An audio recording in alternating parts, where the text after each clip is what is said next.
Hey everyone, it's Ange at Steel City Scented, where we discuss artsy, weirdo, indie, and vintage perfume. If you're a fan, you're in the right place. I wanted to film this forward facing, but then I realized I can't because I can't show you guys the downward look on the collection of perfume that we'll briefly discuss this morning. But this is a collection of perfumes from Jean Patou. This was released in the 80s. But let me go through the house of Jean Patou as a house history before we jump into this really quickly.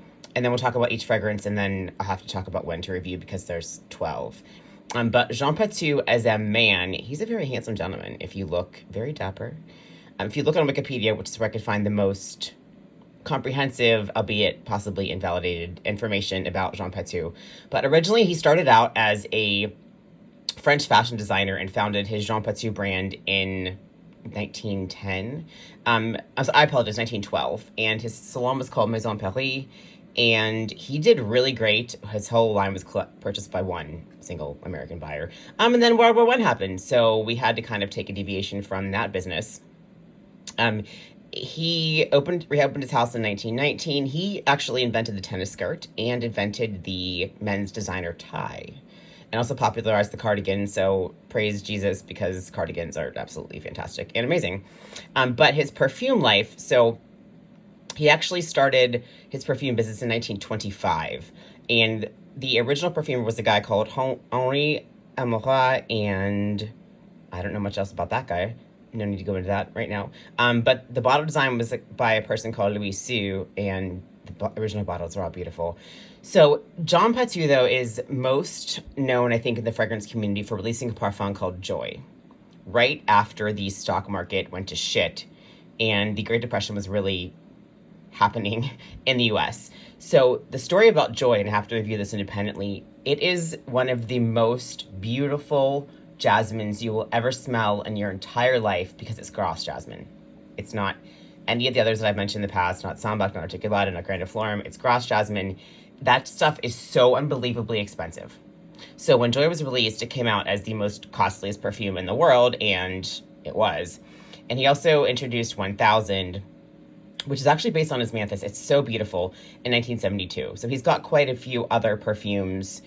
But again, I think if you think Jean Patou, you think Joy, 1000, and possibly Sublime as the three fragrances that I think are most notable for his house. But anyway, on to this. He actually unfortunately died in 1948 from a brain aneurysm, so he died really early, unfortunately.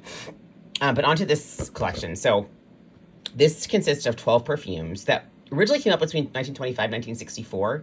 And in 1984, these were released under the new perfumer, a guy called Jean Corleo, who was the in-house perfumer at Patou.